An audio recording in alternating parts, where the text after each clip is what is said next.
than $3.5 million in the hole. Mayor Tiffany Henyard is accused of misusing money, and today, she's nowhere to be found. I've never seen any municipality have so many credit cards out there. Orders going out to eat is mind-boggling. Well, you don't answer questions. There's something to talk here. Tiffany Henyard had long been regarded as a symbol of confidence and strength, projecting an image of unwavering leadership. To the public, she appeared composed, competent, and in control, a figure who could navigate any crisis with ease. However, as turmoil gripped the community, her carefully crafted persona began to crack. The growing unrest exposed fractures in her administration, and soon, those closest to her started turning away. The turning point came when one of Henyard's former, trusted aides stepped forward, revealing a web of corruption and deception that had flourished under her leadership. The disclosure sent shockwaves through the township, leaving residents horrified as they learned of the unethical practices that had been concealed for years.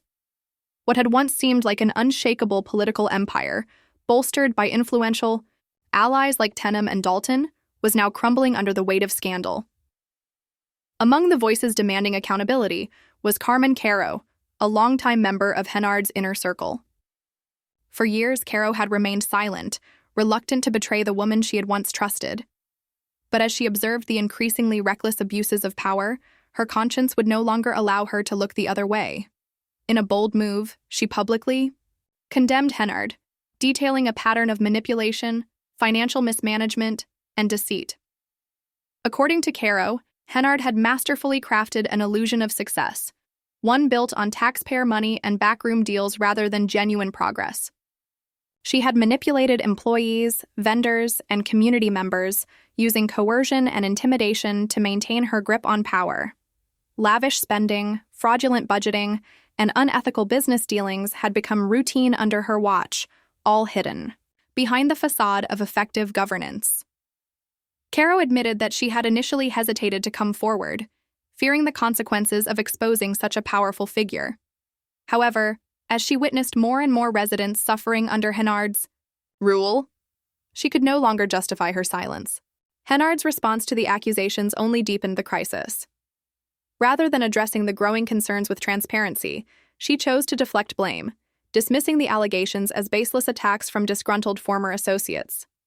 Her attempts to discredit Caro backfired spectacularly, fueling public anger rather than quelling it. The once loyal community that had supported her now questioned everything they had believed. Amid the growing turmoil, another prominent figure stepped into the fray: Chris Gonzalez, a township trustee who had long voiced concerns over Henyard's financial dealings. For months, he had been demanding access to financial records, pressing for greater transparency regarding the mayor's unchecked spending. With Caro's testimony bringing further credibility to these claims, Gonzalez escalated his efforts, calling for official investigations and stricter oversight.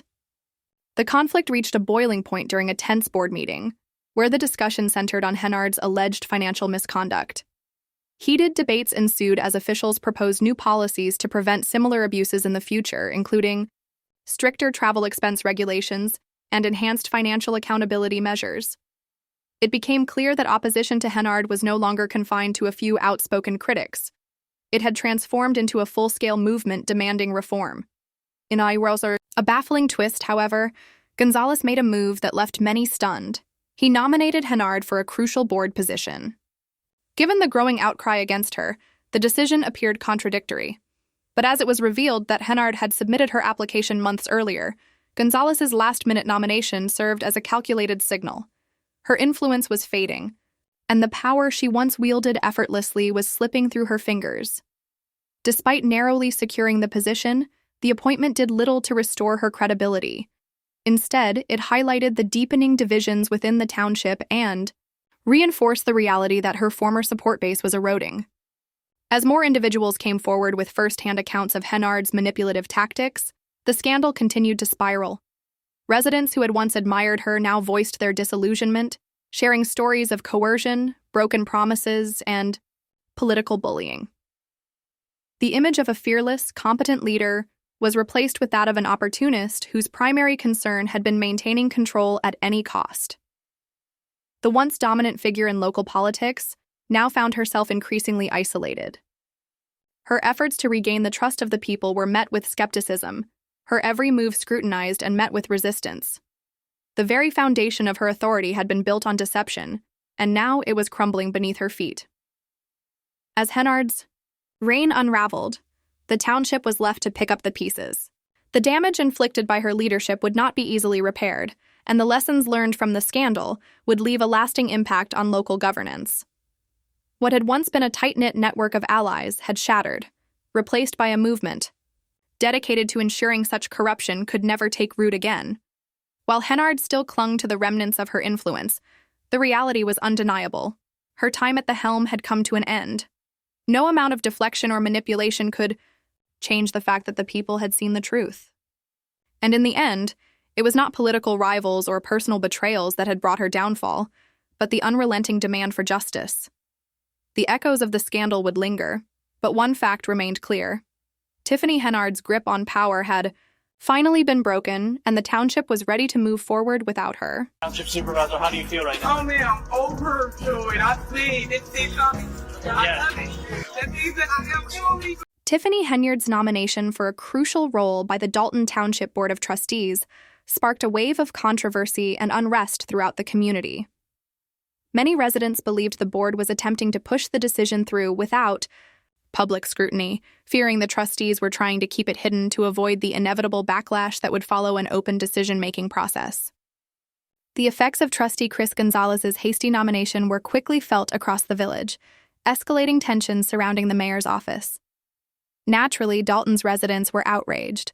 One particularly vocal resident expressed their anger, stating, "I'm devastated that this woman came into our town and wasted all of our tax dollars."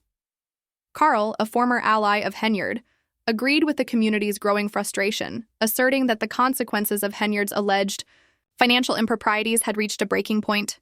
The community was unified in its belief that Henyard should be removed from office. Chris Gonzalez, a trustee who had previously supported Henyard, was no longer convinced by her actions. Henyard's attempts to maintain control over the township during a board meeting only fueled further dissatisfaction. During the meeting, she pushed through an important agenda item and requested backup invoices from the finance department.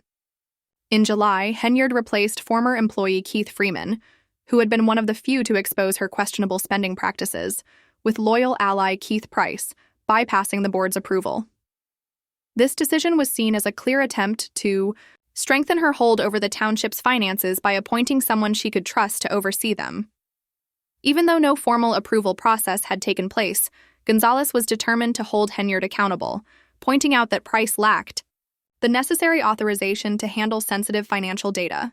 Henyard tried to convince the board that Price's appointment didn't require approval, even going so far as to claim it had already been authorized.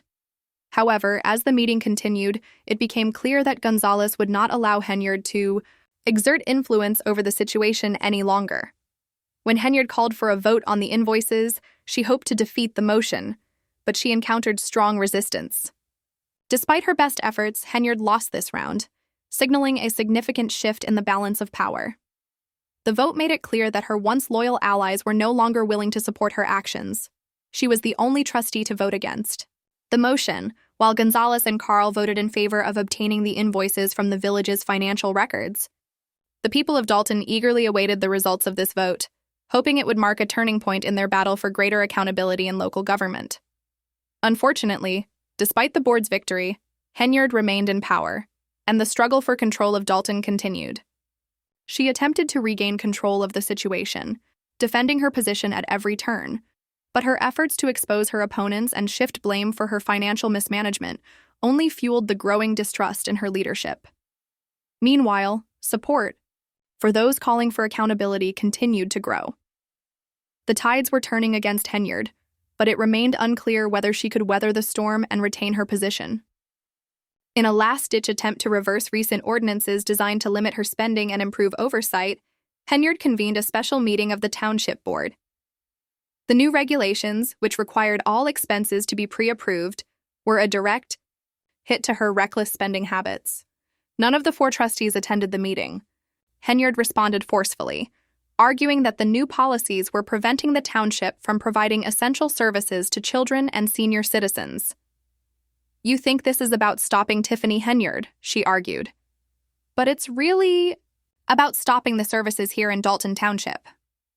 Despite her impassioned plea, it was evident that the board's goal was to ensure accountability and responsible spending.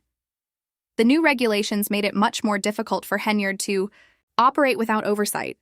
No longer able to spend freely, she found herself rushing to obtain approval for a number of upcoming events, including a picnic named after her own campaign fundraising committee, Friends of Tiffany Henyard.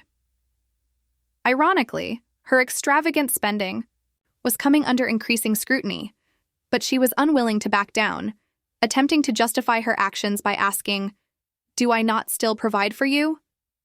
The board and the residents of Dalton were no longer buying into Henyard's rhetoric. The growing discontent with her leadership, the new legislation, and the increased transparency surrounding her spending practices were only amplified by her attempts to regain control. The battle for control over Dalton was far from over, and it remained uncertain whether Henyard could survive the mounting pressure and hold on to her position. The township was tense, with the future of